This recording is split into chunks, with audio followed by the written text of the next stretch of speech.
Salut! Alors aujourd'hui, vidéo spéciale, puisqu'on ne va pas spécifiquement parler de cinéma, mais de home cinéma. Et plus particulièrement d'un tout nouveau vidéoprojecteur 4K que la marque BenQ a eu la gentillesse de m'envoyer pour faire un test. Donc, c'est parti! You talking to me? Well, who the hell else are you talking to? Talking to me? Well, I'm the only one here. Alors vous le savez, je suis un grand défenseur de l'expérience en salle de cinéma. J'incite toujours les gens à découvrir les films dans les salles obscures. Donc, quoi de mieux qu'un vidéoprojecteur pour essayer de retrouver le plus possible à la maison l'expérience immersive d'une salle de cinéma. Moi, ça va faire plus de 10 ans que j'équipe mon salon en vidéoprojecteur. Jusqu'à présent, je n'avais eu que des vidéoprojecteurs Full HD et le dernier en date, c'était un vidéoprojecteur Full HD plus 3D. Mais là, c'est la toute première fois que je vais pouvoir tester un vidéoprojecteur 4K. Donc évidemment, je suis super ravi de pouvoir essayer ce modèle de la marque BenQ, le modèle W2700. Donc voilà, on va essayer tout ça avec un film qui s'impose comme une évidence pour tester les performances visuelles d'un vidéoprojecteur 4K, puisque on va se regarder un film réalisé par l'un des plus grands cinéastes actuels et un film tourné presque intégralement en IMAX. Je parle bien entendu de Dunkerque, réalisé par Christopher Nolan. C'est parti.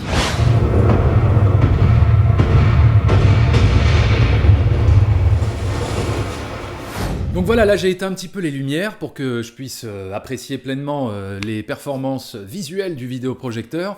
Parce que évidemment, c'est ça, à partir du moment où on installe un vidéoprojecteur, il faut le plus possible se mettre dans l'obscurité, se mettre dans le noir. Sinon l'image ne sera pas optimale, on va dire. Mais j'ai quand même laissé une petite loupiote à côté de moi, histoire que vous puissiez me voir, parce que sinon, me voir dans le noir comme ça, je pense que ça va un petit peu vous embêter. Alors voyons voir ce que ça donne Dunkerque en 4K sur mon écran. Et on va évidemment se mettre la toute première scène du film avec le débarquement des soldats sur la plage. Une scène qui a été filmée avec des optiques super larges pour avoir une foule de détails et puis une profondeur de champ incroyable.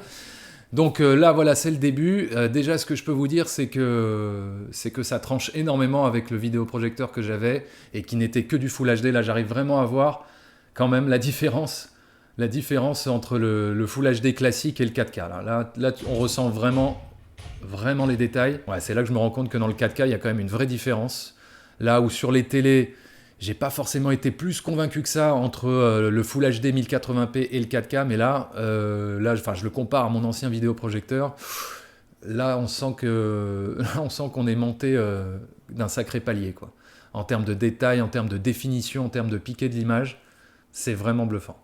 En 4K, là, c'est 8,3 millions de pixels, et donc là, voilà, on a le plan où le soldat arrive sur la plage avec ce superbe plan large où tu vois tous les soldats. C'est impressionnant la profondeur de champ, impressionnant le niveau de détail qu'on peut avoir sur les soldats, sur cette étendue de plage. C'est ça aussi l'avantage du 4K, c'est que là sur l'image, ça fourmille de détails, des détails que tu ne pouvais pas forcément voir avant dans d'autres formats, et donc c'est presque une redécouverte du film quand tu le vois dans ces conditions. Donc là je projette sur un écran avec une diagonale de presque 3 mètres. C'est hyper impressionnant évidemment avec les plans de Christopher Nolan filmés en IMAX, ça s'y prête grave, puisque là on a des plans avec une profondeur de champ à perte de vue, enfin c'est presque sans limite. Donc le vidéoprojecteur il compte plusieurs caractéristiques, plusieurs fonctionnalités qui lui sont propres, comme par exemple le Cinematic Color. Alors ça c'est une option qui permet à l'appareil de se rapprocher à 95% de la norme DCI-P3. Alors DCI-P3 c'est la norme standard pour le calibrage des couleurs dans les véritables salles de cinéma. Donc, quand on a un vidéoprojecteur qui peut avoir à 95% les performances d'une véritable salle de cinéma, je suis plutôt content. C'est une fonctionnalité que je vais essayer dans le menu Images. Donc voilà, on va tester ça. Donc on va aller dans Cinema Master. Et donc là, on a plusieurs options. Amélioration des couleurs. Donc là, on est à 5, 6. J'augmente. Et donc là, évidemment, les couleurs ressortent plus. On va dire que ça sature plus l'image, mais sans trop que ce soit les couleurs vives qui te pètent à la gueule. Ça reste très correct. Voilà, si je mets à 0, on est dans quelque chose de plus froid. Et effectivement, voilà, plus on augmente et plus on est dans quelque chose de chaud. Et donc là, on est sur Pixel Enhancer 4K, donc l'amélioration des pixels en 4K. Et voilà, bah, je le mets au maximum. Je le mets au maximum. Et là, la définition, j'ai l'impression, est encore meilleure. On a encore plus de détails. Mais peut-être un petit peu plus de bruit, du coup. Donc, à mon avis, il vaut mieux le laisser au milieu, voilà, pour pas trop faire ressortir le bruit. Parce qu'évidemment, plus on augmente la netteté, et plus on verra du bruit sur l'image. Alors, il y a le Motion Enhancer 4K. C'est-à-dire que là, c'est un mode qui permet de rendre les images plus fluides. Mais moi, personnellement, je ne suis pas très fan de ce format-là parce que on perd le côté cinéma et on rentre dans quelque chose de plus vidéo. Je trouve que ça fait un rendu plus vidéo. Ou alors un rendu comme on avait pu le voir sur le film Bilbo le Hobbit en salle de cinéma où on avait l'impression que l'image était un petit peu accélérée en 1.2 ou 1.5. Voilà, l'accélération des mouvements, etc. Moi, cette option ne m'intéresserait pas, mais en tout cas, elle est là, elle existe, et il y a même 4 niveaux pour régler cette option, donc pour ceux que ça intéresse, c'est plutôt pas mal. Cette caractéristique de Cinematic Color, ça a été conçu pour permettre aux vidéoprojecteurs d'être le plus fidèle possible aux couleurs étalonnées par le réalisateur pour son film. Donc voilà, c'est dans cette volonté de retranscrire le plus fidèlement les couleurs, les véritables couleurs qu'on a pu voir dans voilà, les meilleures conditions possibles, à savoir dans une salle de cinéma. Alors une autre option, une autre caractéristique importante avec ce vidéoprojecteur, bah, c'est qu'il a avec lui la technologie HDR Pro, voilà, avec le bouton HDR.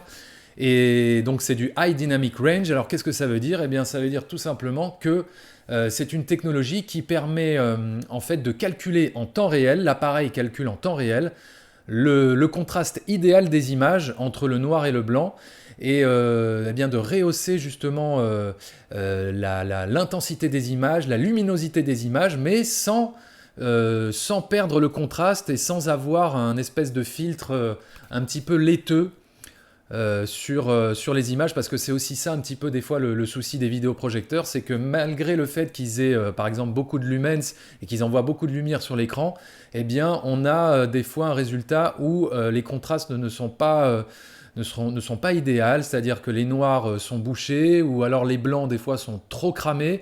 Et du coup, ben, on perd en détail, on perd en définition. Et ben justement, avec cette option-là, avec cette technologie de HDR Pro, eh bien, ce souci, ce problème est quand même assez évincé. Et puis là, je me rends compte, même avec un petit peu de lumière dans le salon, je me rends compte que la définition est encore meilleure que ce que j'avais moi jusqu'à présent. Cette technologie du HDR, c'est surtout très intéressant pour les scènes qui se passent dans la pénombre, dans l'obscurité, puisque c'est souvent là que les noirs sont bouchés ou qu'on perd un petit peu en définition, en détail. Bah justement, avec cette option-là de HDR Pro, eh bien, on arrive à récupérer tout ça et à avoir un véritable contraste qui s'ajuste en plus en temps réel. C'est ça, c'est grâce à l'iris dynamique du vidéoprojecteur, ça s'ajuste en temps réel, et donc eh ben voilà, les noirs ne sont pas bouchés, les blancs ne sont pas cramés, et avec cette technologie qui est embarquée dans le vidéoprojecteur, eh ben c'est clair que là, ça rehausse tout et ça améliore vraiment les conditions de visionnage. En gros, c'est une technologie qui essaye de se rapprocher le plus possible de ce que peut percevoir l'œil humain dans le monde réel, on va dire. Donc, ça fait beaucoup plus ressortir les couleurs, évidemment. Et les couleurs ressortent bien, c'est vif, c'est vraiment très très agréable. Alors voilà, température. Donc là, on est dans le mode image, on est dans le mode avancé du réglage des images. On a vu le Cinema Master, enfin le Cinematic Color. Il y a aussi une autre option qui s'appelle Brilliant Color, et donc qui est désactivée. Donc là, je l'active. Et là, effectivement, voilà, ça rehausse encore plus la luminosité, les couleurs. Donc moi, j'ai envie de dire, je garde cette option activée. C'est là que tu te dis que Christopher Nolan, quand même, nous a ramené de sacrées images. Et ce vidéoprojecteur peut aussi couvrir 67% de la norme BT 2020. Alors qu'est-ce que c'est la norme BT 2020? C'est encore un autre standard qui est utilisé pour les professionnels dans les salles de cinéma, pour les vidéoprojecteurs dans les salles de cinéma, pour calibrer les couleurs, la luminosité, etc. Et donc ce vidéoprojecteur-là, le BenQ W2700, eh bien, il peut couvrir jusqu'à 67% des capacités de cette norme professionnelle. Tiens, bah là, justement, on arrive à la fameuse scène où tu as tous les soldats qui sont sur le ponton, je veux dire, et voilà, qui se retournent tous en même temps, pendant que les avions allemands vont foncer sur eux pour les bombarder. Et là, bam, tu as tout le monde qui se C'est incroyable, c'est incroyable. C'est incroyable la définition, la profondeur de champ, jusqu'aux petits détails. Voilà, c'est vraiment toute la beauté du 4K, c'est clair. Alors voyons voir ce qu'on a comme autre option. Alors évidemment, il y a l'option 3D, mais bon là, j'ai pas les lunettes, donc je ne pourrais pas tester. Alors il y a aussi une option dans cet appareil, c'est le fait qu'il puisse produire du son, c'est-à-dire qu'il y a un système sonore qui est intégré dans le vidéoprojecteur et qui balance du son, le son du film qu'on est en train de regarder, alors qu'il n'est branché qu'en HDMI sur le lecteur Blu-ray 4K. Donc on va dire que c'est une option sympa pour faire pour regarder un film vite fait, ou alors on va dire peut-être pour plus regarder la télévision, parce que vous n'allez pas vous éclater avec ce niveau sonore, je pense. Mais en tout cas, il y a cet avantage-là, ce bonus-là d'avoir un système sonore intégré dans l'appareil. Après, tout ce qui est luminosité, contraste, etc., tous ces réglages, c'est vraiment dépendant de votre environnement, de votre pièce, de votre salon, comment il est constitué, etc. À quelle distance se trouve le vidéoprojecteur par rapport à l'écran. Et d'ailleurs, ça, c'est une question très importante. Et c'est un détail qu'il faut préciser, c'est que ce vidéoprojecteur, c'est un appareil qu'on ne peut pas forcément placer très loin de son écran. Moi, par exemple, je place mes vidéoprojecteurs à une distance de 6 ou 7 mètres. Avec celui-là, j'ai pas pu le faire. Il faut l'avancer un peu pour qu'il soit à environ 3 mètres, allez, 4 mètres de distance de votre écran pour avoir... là, par exemple, il est à presque 4 mètres de distance de l'écran. Et j'ai une taille d'écran de 3 mètres. Et alors le truc justement, c'est qu'il n'a pas une grande latitude pour régler la taille de l'image. Une fois qu'on a positionné son appareil, il n'y a pas une énorme latitude pour dézoomer ou zoomer sur l'image. Donc moi ce que je vous recommande, c'est de le placer à environ 3-4 mètres de votre écran, et là ce sera nickel. Vous pourrez avoir une image de, on va dire, minimum 2,50 m jusqu'à 4 mètres, voire un petit peu plus. Ce qui est quand même assez conséquent en taille d'image. Mais voilà, c'est en tout cas un vidéoprojecteur qu'il faut rapprocher de l'écran et pas être trop loin. Au-delà de 6 ou 7 mètres, l'image va être beaucoup trop grande et vous ne pourrez pas régler la dimension exactement comme vous voulez. Après, un point très important dans un vidéoprojecteur, c'est la lampe, la durée de vie de la lampe. Et là, le fabricant annonce 10 000 heures de fonctionnement en mode économique et 15 000 heures en mode super économique. Donc c'est assez conséquent comme durée de vie de lampe, puisque moi tous les vidéoprojecteurs que j'ai eu jusqu'à présent c'était autour de 4000 heures en mode éco.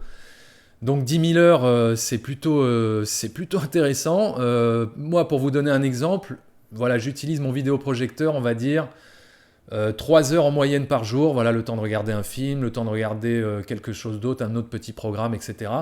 C'est environ 3 heures d'utilisation par jour, et je change la lampe à peu près tous les 2 ans. Voilà, je vous laisse faire le calcul, mais je pense qu'il y en a pour quand même quelques années, et c'est pas négligeable comme paramètre, parce que changer une lampe, ça peut coûter entre 200 voire 300 balles, et donc ça fait mal. Donc voilà, ça c'est le genre d'appareil qui a été conçu pour séduire les passionnés de cinéma et pour séduire ceux qui recherchent vraiment les meilleures conditions de visionnage possible des films.